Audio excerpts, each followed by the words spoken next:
What's up, guys? Welcome back to the Sowdev podcast. My name is Dev. Thank you so much for tuning in today. I appreciate you. So today, we got some tea to get into. Shocker. I know. But before we get into the tea, make sure you go and follow me at Sowdev on Twitter, Instagram, and literally everywhere else, including YouTube. Okay? Now, if you're streaming over there, make sure you go ahead and like and subscribe. Thank you guys for being so patient.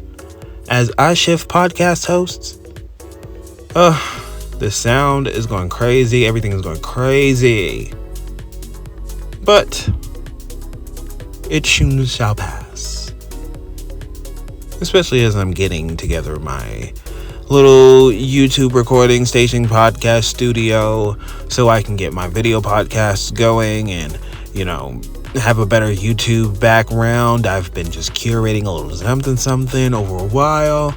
And at the beginning of the year, next year, I'm definitely going to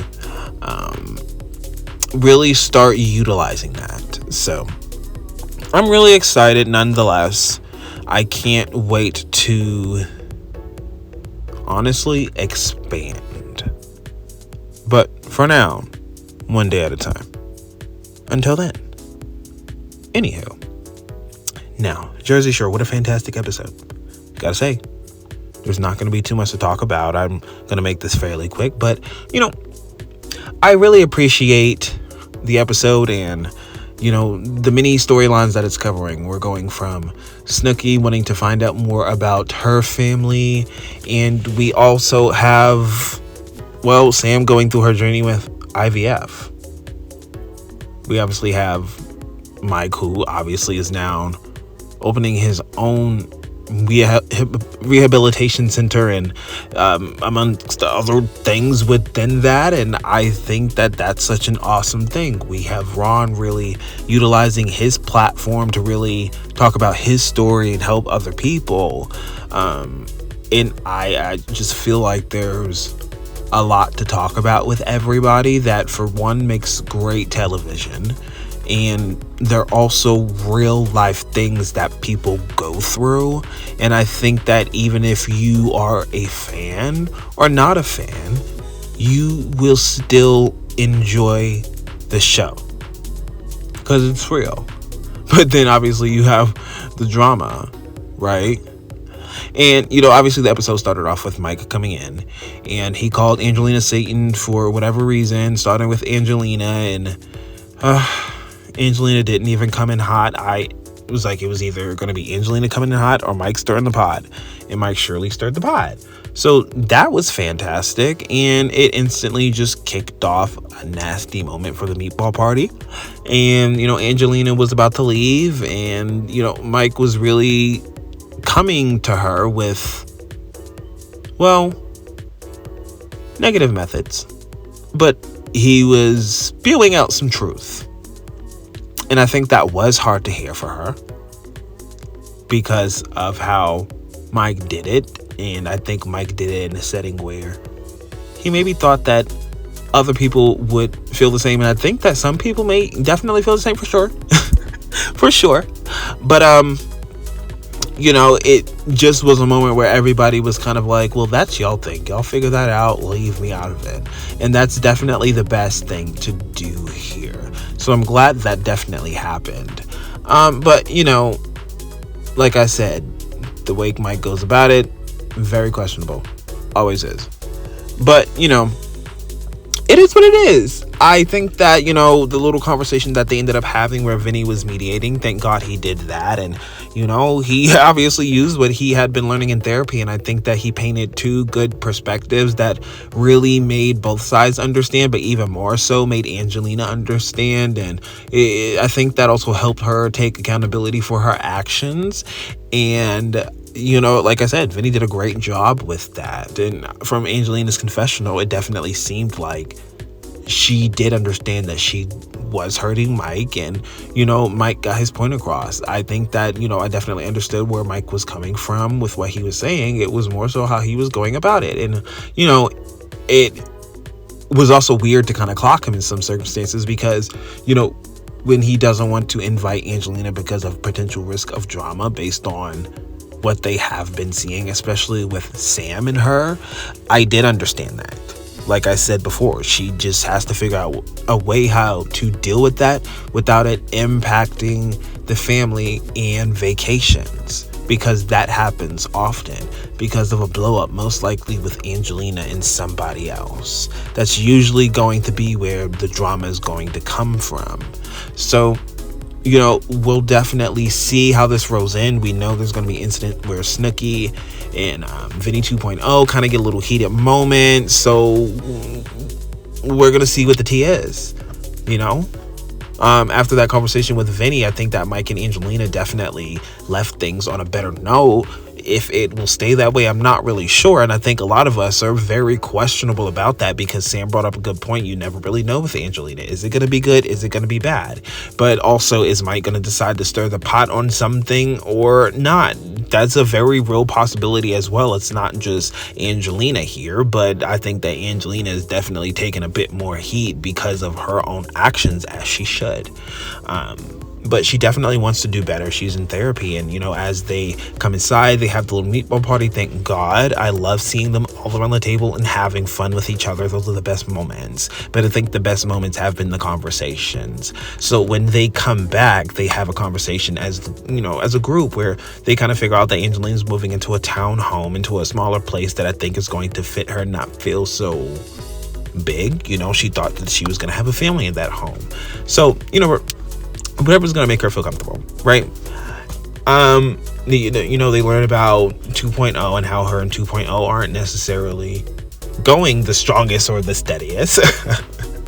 But with that whole conversation, Mike asked, is she still going to therapy? And she is, and that really opens the floor, because Sam says, yep, been there. Like, everybody at the table, like, it's an open discussion about therapy and really normalize going.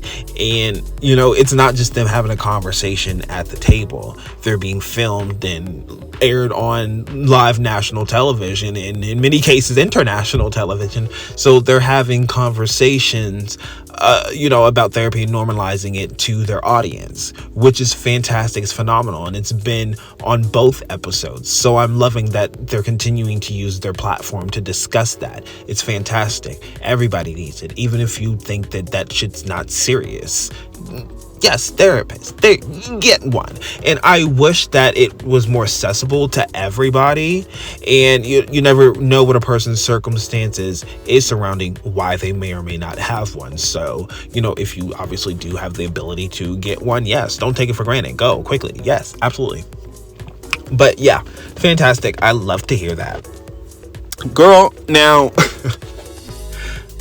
okay, so I'm just going to cover the Angelina stuff so I can move on from that. No shade, girl, but like tea. Anywho, so Vinny and Angelina kind of get into a heated on social media moment, and we obviously all remember that. And Angelina gets exposed for having a burner account. And, does that really shock anybody? I don't think so. Bitch, not at all. Not even a little bit. So, they're hashing it out at this point after all is said and done of exposing each other on social media. And they're coming in and having a conversation like none of that shit just happened. Like shits and giggle. Like, we have a argument like that on social media. There is no we anymore. I mean, after half the shit that they've been through, there wouldn't be a we anymore.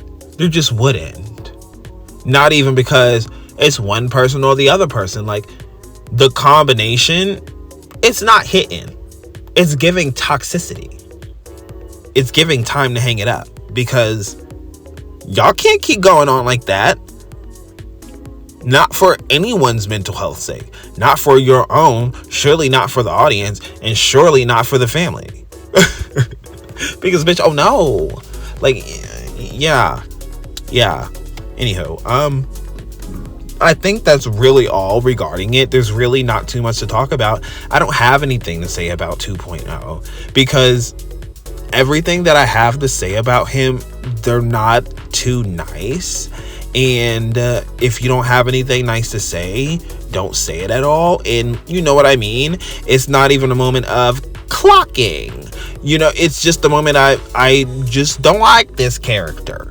So we're going to move on from that. But with that also being said, I'm going to say I wish he would not go on any more vacations.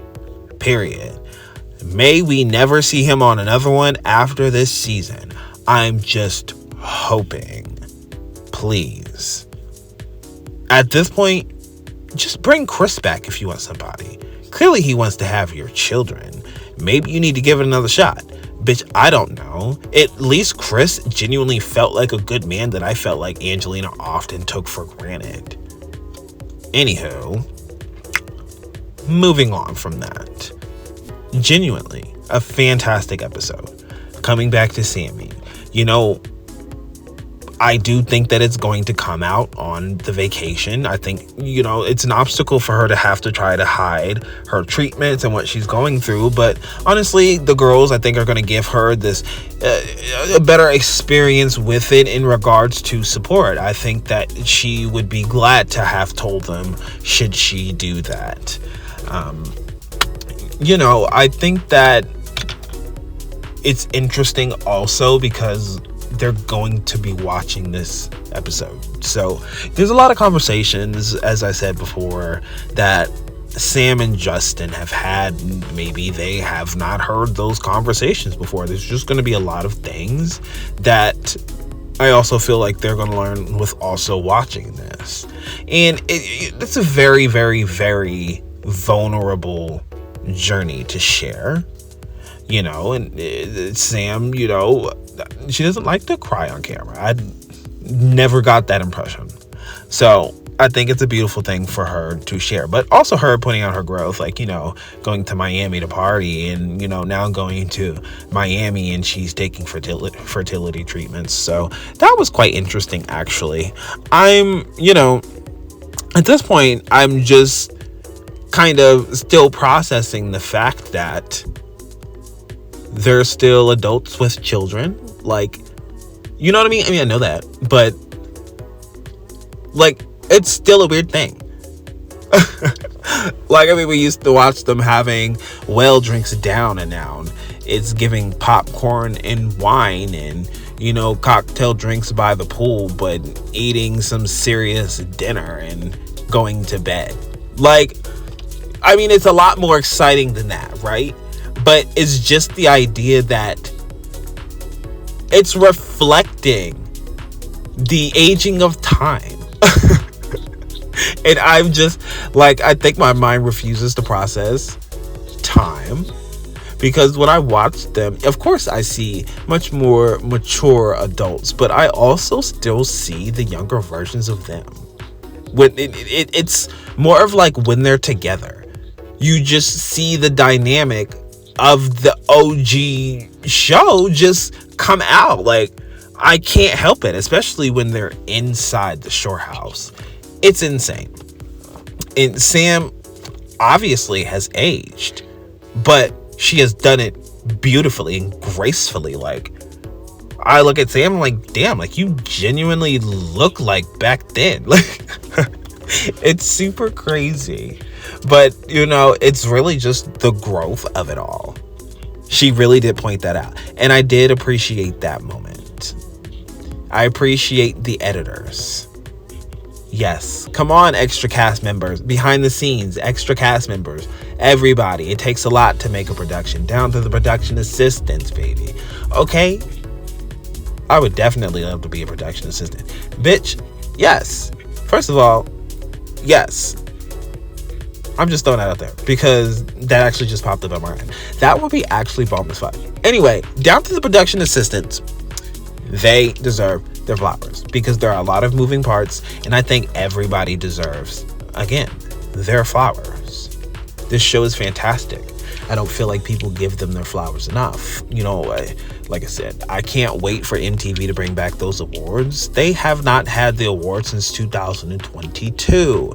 I was actually there and I was on TV. Absolutely. I was. If you go watch the 2022 MTV Awards, or if you search up the content from there, you can search up Twitter and the actual date or whatever you want to do to go find it on YouTube. I am on there. You will see me. Absolutely.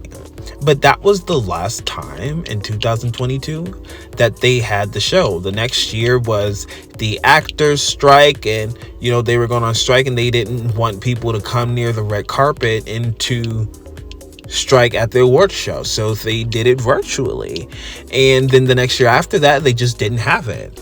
So I'm hoping that this next year that they will, because it's the only mainstream award show that gives them their flowers other than the People's Choice Awards. So, I mean, I would like to see them win a big mainstream award before this show ends. If you ask me, season 6 and 7 are worthy of several big awards. If you ask me, even going into this one, the way this one has started, I feel like this one has started off better than 6 and 7. That's just me. Well, this is season 7, right? Yeah, because they're so split off into parts, and I'm not used to the old layout of episodes, which I do appreciate. The double-digit episodes, the 20-something episodes split into half, like it keeps the same format, and that's so fantastic, yet so odd to me, because not many shows do that. I mean, the CW was the last of its kind with Riverdale and all of that, but that's wrapped it up. So yeah, that's very unfortunate for us, baby. But I do appreciate that they keep that format and that style. I mean, it gets confusing to me sometimes because I forget it's A and B. But, season A, I think this would be what? Would this be 7B? I believe. I'm so confused at the moment, and I'm tired as hell. So, the more math I try to do, the more, my brain is like, girl, what the hell is going on? Anywho, I feel like ever since Sam came back, and we'll sum it up to that shit, I feel like the show has definitely been of very fantastic quality. But as of this recent premiere, these last 2 episodes, as I was saying, just they're hitting different. They're hitting different in several ways, and I definitely appreciate that. I appreciate the details. I mean, like I said, the editing is just fantastic. The way that they edit down every time they speak about the football game. I mean, come on now. The cutaways, it was just fantastic to me. It was just funny. It was great comedic timing, and it just reminds you that there are people behind the scenes. It's like, hey, I'm here. We're clocking you, and I love that they do that. They clock in real time, and we get to see that. Such a reminder of the people behind the scenes and who all help make all of this happen. So, yeah, shout out to them once again. Because that moment when Polly was at the computer, first of all, Nikki was like, no, I want no parts of that, baby. That's all you. But the editing of, just in a way, to me, those were genuinely scenarios that Polly had been through in his head. The emotional journey of realizing they're going to be coming to your house with all of that chaos. No, that doesn't sound like a great idea. I would have instantly been like, Polly, no, definitely not. Especially not your place. You are very particular. So the last thing you want to do is have your house all out of fucking order. That's going to drive you crazy. So save yourself the stress, buddy. I'm glad he did that. Because, whoa. Brave of you, I've got to say. Anywho, like I said, overall, such a great episode. We had drama, we had lightheartedness, we had all of this. I mean, the conversation between Angelina and Snooki, what a beautiful moment. And, understanding, that Snooki and Angelina, they have some common ground here. I think Angelina's journey, as I said before, has helped Snooki with her own journey, and Snooki understanding where her parents are feeling things and understanding also that she needs to do this for her. Like, it's just, the confidence and the growth in her journey. Seeing from where she didn't want to step on toes to now, where she has the confidence to really go through with this, and she is sure of it because it's for her. I mean, that was very powerful to hear, and I think as a fan you also felt that because you've been following her journey, obviously. So I just think the emotional pull of a lot of these moments in the episodes, it just made it so whole and pure. Like, I didn't check the time. I was actually checking how much time of the episode was left because I didn't want the episode to just end. And a lot of it felt like end-worthy moments. Like, the episode could have ended at any moment of time because I just felt like a lot of it was so wholesome. And if it did end there, it would be fantastic still. It just was an episode that, I got lost in time with, which was really exciting. So I'm digging the beginning of this season for sure. There's been a lot of work put into it. That's very obvious. And, a lot of work is being done with the cast behind the camera. So we'll see where this journey takes them, and if a lot of things that they've said word vomit, but we'll see if a lot of the things that they've said to each other actually stick. We'll see. God knows it's unpredictable. But anyway, all that to say thank you for tuning into the That's Sowdev podcast, where you stay true and you stay you. You guys are awesome. Make sure you follow me on all social media platforms at That's Sowdev on Twitter, Instagram, and literally everywhere else, including YouTube. Y'all already know, like and subscribe because you're just iconic. Genuinely. Like, bitch, who else? Right? Like, you really that bitch. Love that for you. You hate that. Anyway, make sure you drink some water, eat some good food, and rest. Like I'm about to, okay? Because if you don't take care of yourself, who the hell will? Exactly. Be fucking for real. Alright, y'all. I'm hopping off here. And I will see you guys on the next podcast. Peace.